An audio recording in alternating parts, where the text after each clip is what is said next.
Bueno, buenas noches. Vamos a iniciar la clase, ¿no? Para reponer este viernes, vamos a abrir el material pertinente, ¿no? Y para ver dónde nos hemos quedado, ¿no? Estábamos viendo algunos conceptos del derecho, ¿no? Algunas teorías. Habíamos quedado viendo, empezando a revisar Jürgen Habermas, ¿no? Y habíamos visto Immanuel Kant, John Locke, Hans Kelsen, ¿no? Como algunas eh, ah, enfoques positivistas del derecho, ¿no? Y bueno, vamos recapitulando, ¿no? Retomando lo que establece H.L.A. Hart, ¿no? Como uno de los ya filósofos, digamos, contemporáneos, ¿no? Del derecho. Y en su caso, ¿no? Hart comenta, ¿no? Que los juristas o, bueno, los que tienen que ver con el derecho, los abogados y los jueces, antes de construir las teorías, ¿no? Los doctrinarios también tienen que analizar el lenguaje jurídico que se usa en la práctica del derecho, ¿no? Porque el lenguaje es un lenguaje técnico aplicado y no tiene el mismo significado que si utilizáramos las mismas palabras en un contexto diferente al del derecho, ¿no? Entonces, tenemos que primero comenzar con un análisis cuidadoso del lenguaje que construye el derecho. Entonces, por lo que podemos deducir, ¿no? El derecho o H.L. Hart también tiene una visión positivista desde que enmarca el derecho en el lenguaje, que es lo que tenemos que analizar, ¿no? Entonces, si no está plasmado los enunciados del derecho en el lenguaje, tal vez no sea derecho, ¿verdad? Entonces, como señala, es esencialmente un fenómeno lingüístico, ¿no? Y ser lenguaje es la condición de existencia del derecho. Entonces, si no está el escrito, no existe, ¿verdad? Porque no está, no está digamos, como fenómeno lingüístico, no hay prueba de su existencia, ¿no? Entonces,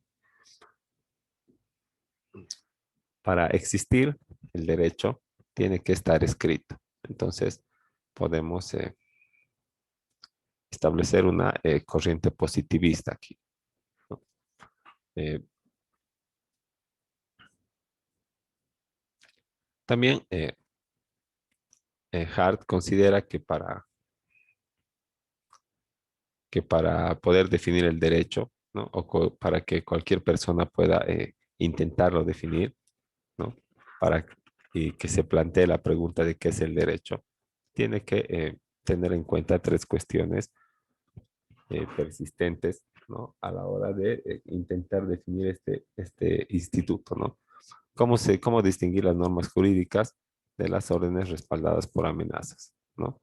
¿En qué se diferencia una ley, la emanada del órgano legislativo, de una orden amenazante que te da tu madre o tu padre, ¿verdad? O tu jefe en el trabajo, ¿no?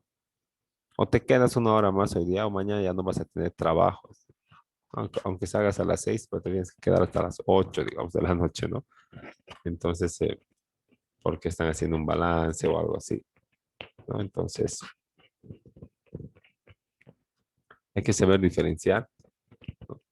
Eh, Cuando intentamos definir el derecho y todo aquel que intente definirlo también, ¿no?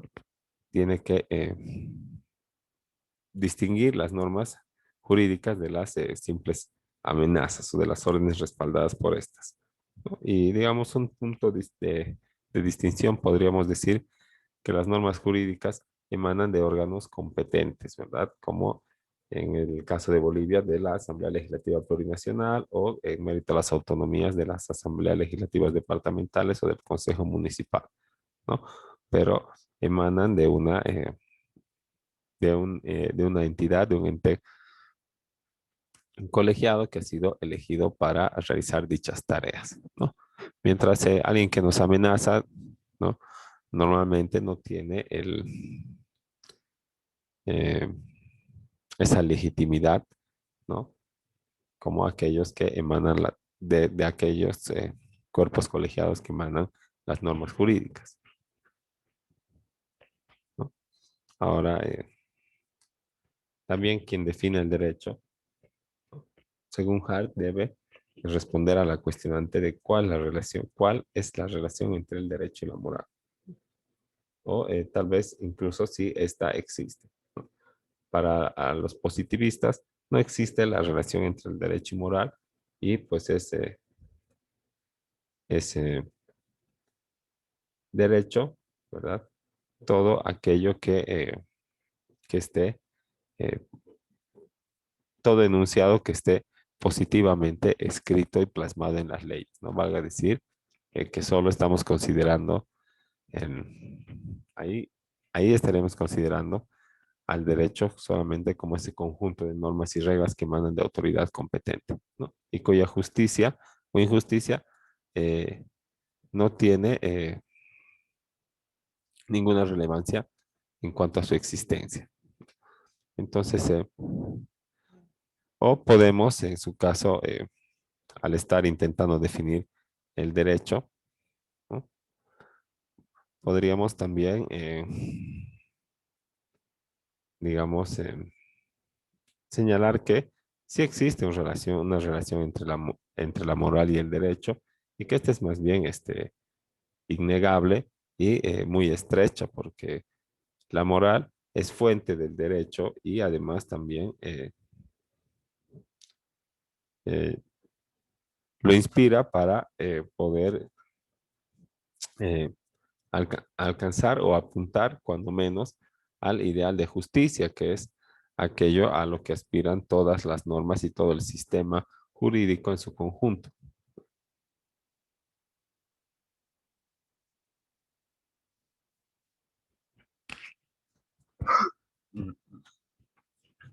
Bueno, y una tercera cuestionante, ¿verdad? Sería poder establecer qué es una norma, ¿verdad? Y definir cómo es que esta norma existe o que las normas de este tipo existen. Entonces, ¿qué es una norma, verdad? ¿Es una amenaza? O como habíamos visto en John Austin, es una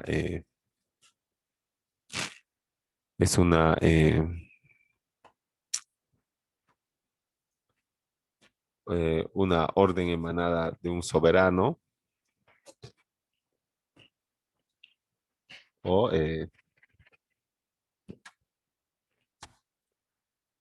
bueno, es tal vez un, eh, un instituto que apunta, digamos, un regulador de la conducta humana que apunta al ideal de justicia, ¿no?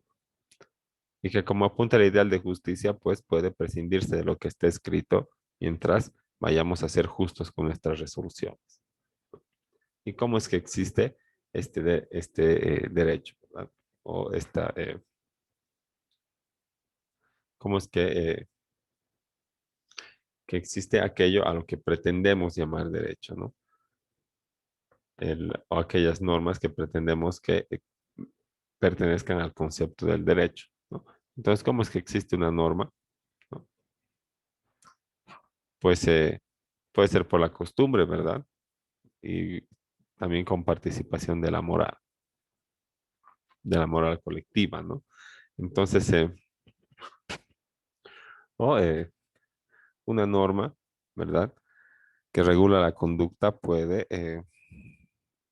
decirse que se existe, que existe solamente porque por el hecho de que ha sido publicado, ¿no? O una norma existe porque apunta al ideal de justicia, ¿no? Pero en resumen, ¿no? Estas son las cuestionantes que H.L.A. Hart plantea a todo aquel que pretenda definir al derecho, ¿no? Entonces, como tiene una visión positivista, ¿verdad? Y los positivistas desconocen toda implicación del principio, toda metafísica, todo origen que no sea el del legislador de las normas, ¿no? Entonces, lo único que conoce como derecho o que conoce en la práctica H.L. Hart es solamente eh, las reglas, ¿verdad? Que son normativamente obligatorias, ¿no? Entonces, estamos acá, ¿no? Entonces, como estábamos diciendo, ¿no? Hart solamente toma en cuenta o solo conoce las reglas que les atribuye el carácter de normativamente obligatorias, ¿no? Entonces, estas reglas, ¿verdad? Que condicionan la conducta y que son normativamente obligatorias, eh, admite Hart que no siempre son exactas, ¿verdad? Y que estas mismas pueden generar algunas zonas grises o campos inciertos, ¿verdad? O en otras palabras, pueden generar alguna suerte de lo que se llama una laguna normativa, ¿no? Entonces, al presentarse estos fenómenos irregulares, ¿verdad?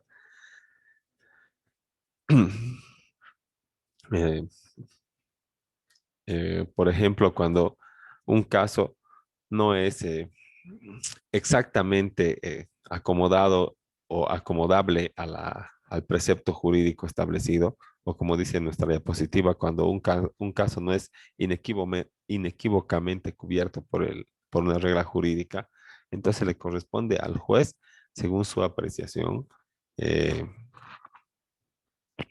fallar lo que en derecho corresponda, ¿no? Ahora, cuando el juez tenga esta oportunidad, ¿verdad? O tenga que hacer uso de la libre interpretación, entonces su decisión se va a tomar siempre como la correcta, ¿no? Eso nos señala en un principio,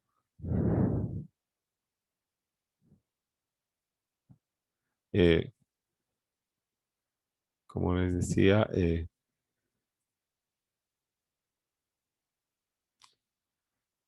esto quitamos, ¿no?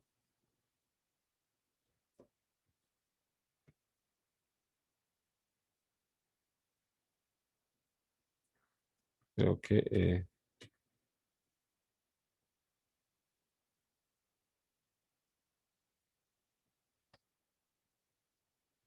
vamos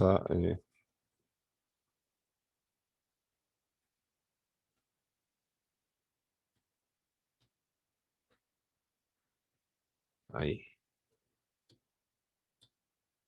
¿no? Entonces, el juez, ¿verdad? Ahí va a adquirir más protagonismo cuando existe una laguna y recién ahí se va se va a poder tener una libre apreciación y eh, una valoración, ¿verdad? De de este caso concreto, ¿no? Pero ya que, o toda vez eh,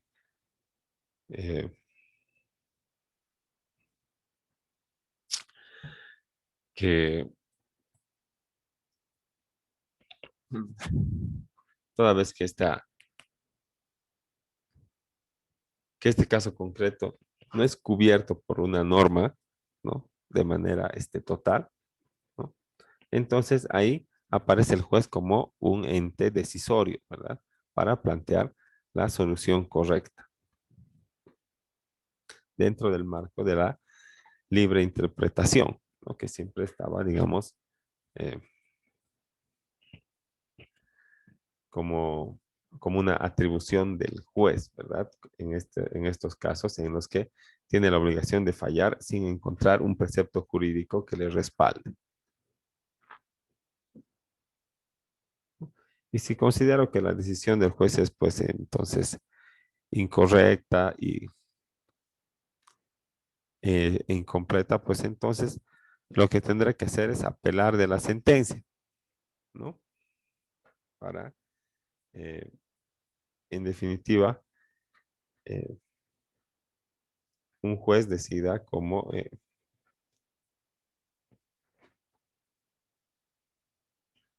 eh, el juez decida cómo es que cada una de las partes va a actuar, en este caso, determinado que la ley no ampara, ¿no? Ahora, H. L. A. Hart distingue entre dos tipos de reglas, ¿verdad? Porque recordemos que lo único que conoce y que aprecia son las reglas. Y las reglas, digamos, son las normas que pertenecen al derecho positivo.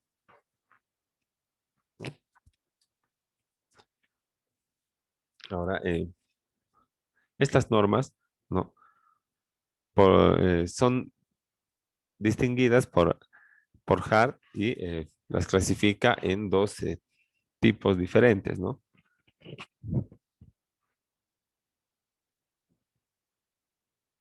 Y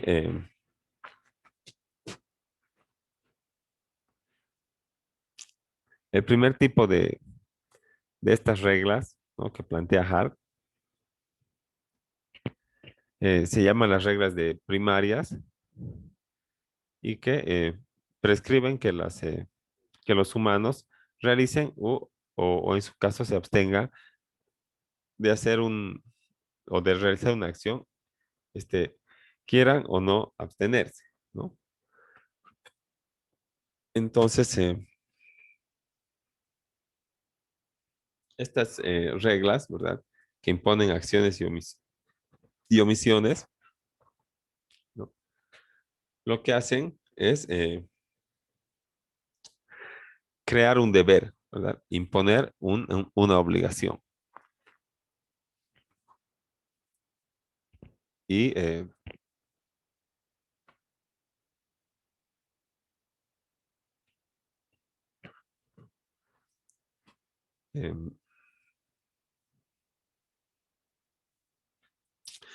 y existen también algunas reglas del segundo tipo, ¿verdad? Estas del primer tipo prescriben que los seres humanos hagan u omitan hacer algunas acciones, ¿no?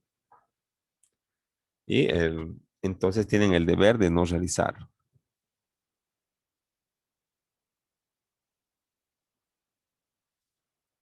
Ahora, las reglas secundarias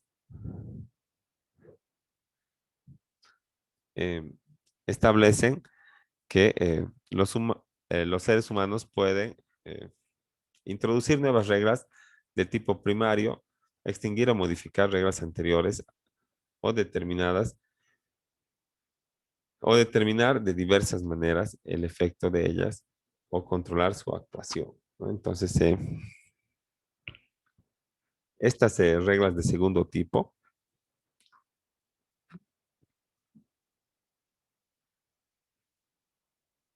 que son, que forman parte del conjunto de reglas, que es lo que reconoce Hart como componente del derecho,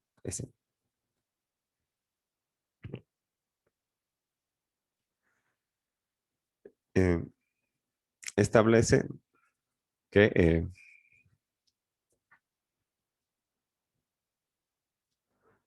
eh, bueno, las reglas primarias te dicen que hagas o no hagas algo, ¿verdad? Y las segundas establecen eh, que los seres humanos pueden introducir nuevas reglas, ¿no? Entonces, estas ya no son unas reglas que prescriban hacer o dejar de hacer algo, sino que eh, son un tipo de reglas que otorga atribuciones, ¿no?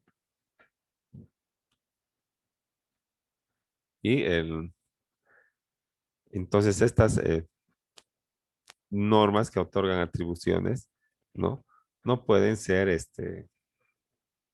sacadas de este rango de categoría, de esta categoría de normas, solamente porque no van dirigidas a la generalidad, ¿verdad? Todavía eh, es una regla y debe ser atendida por todos los ciudadanos, ¿no? Si está vigente y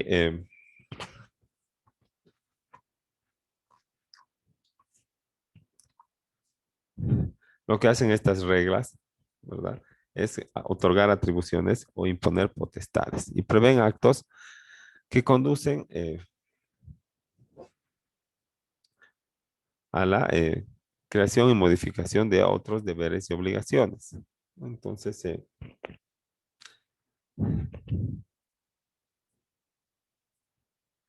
estas reglas,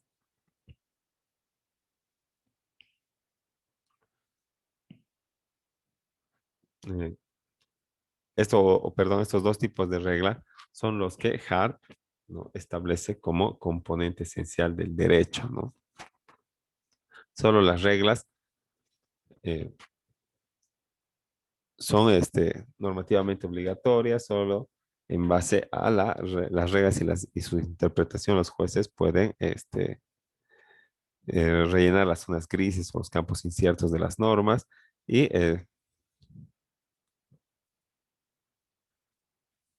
también en la versión de Hart, ¿verdad? Se permite un campo a la libre interpretación o la decisión del juez, ¿no? Considerando que cuando no existe norma, esta es siempre correcta, ¿verdad? Y si no, yo considero que es incorrecta, pues tengo el derecho de apelar, de observar, de recurrir, ¿no?, ante estas resoluciones, ¿no? O ante estas apreciaciones que el juez establece, ¿no?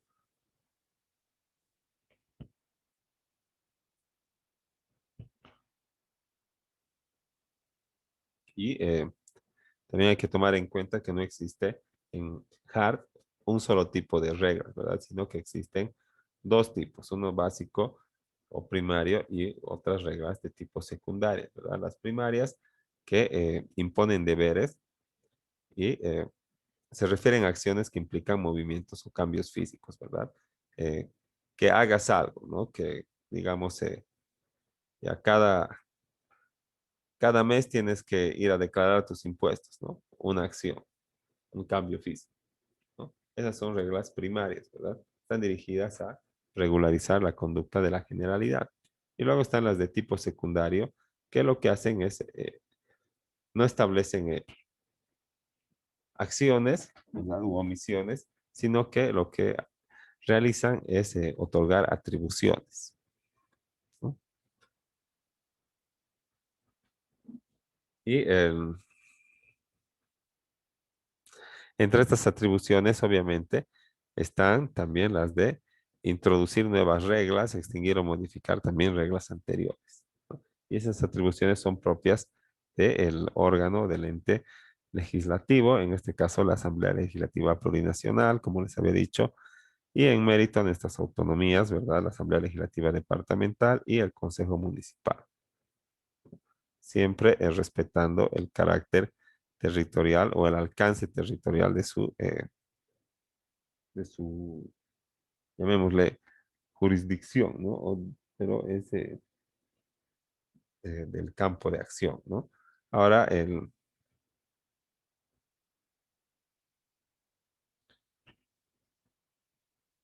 estas, eh,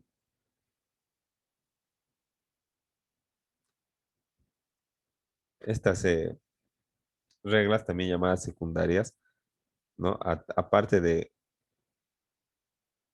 eh, reglamentar de otorgar atribuciones, también reglamentan las aplicaciones de las reglas llamadas primarias, ¿no? Entonces, lo que hacen es imponer potestades y eh, prevén o la creación y modificación de derechos y obligaciones, ¿no?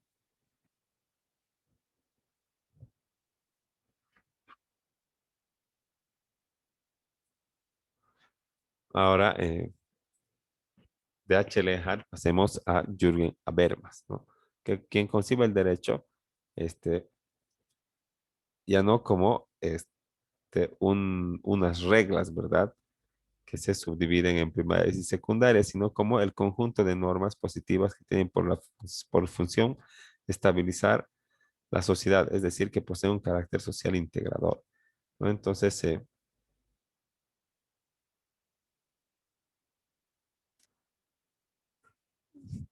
Eh, las normas, ¿no?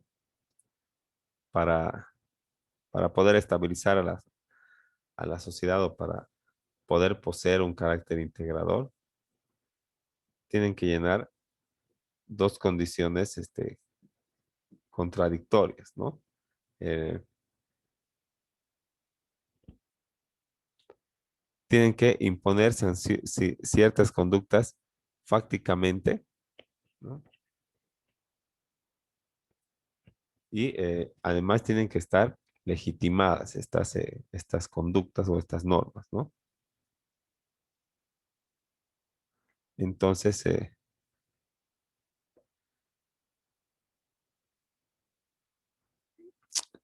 el, podríamos decir que la norma, ¿no? Tiene que imponer conductas a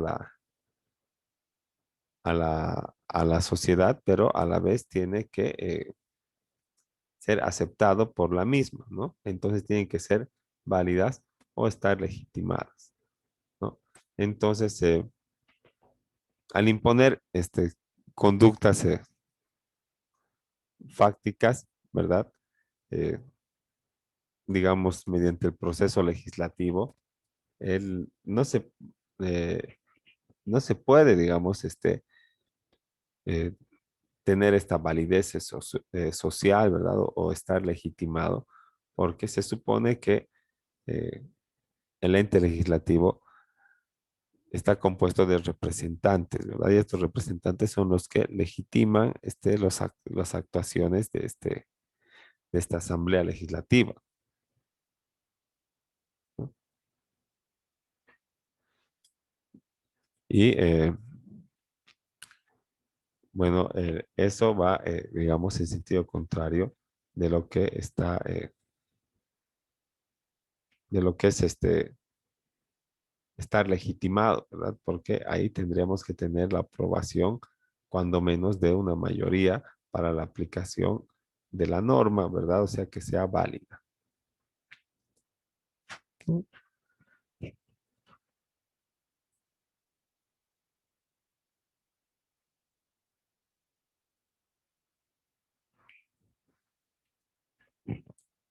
Y bueno,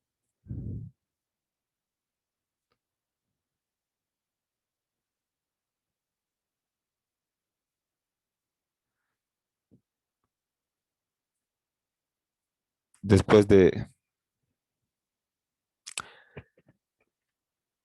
hacer esta distinción, ¿no? Jürgen Habermas también señala que el derecho requiere una fundamentación que supone una interpretación y que necesita contar con procedimientos de imposición eficaces, ¿no? Entonces, no solamente eh, basta con aplicar tal o cual norma, sino que hay que interpretar. E interpretar significa encontrar, ¿no? La esencia y dar justificación acerca de lo que nosotros creemos en un caso determinado, ¿no?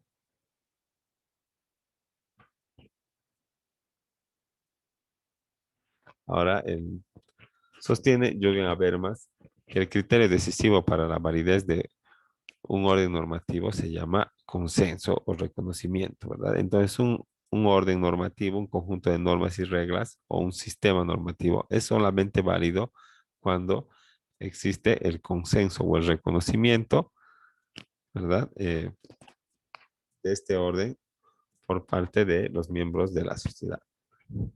Y dicho consenso tiene que estar representado por reconocimiento por parte de aquellos que se encuentran individualmente sometidos al ejercicio. Y la obligatoriedad jurídica dependería de la vitalidad de aquellos que deben ser vinculados, ¿no? Entonces,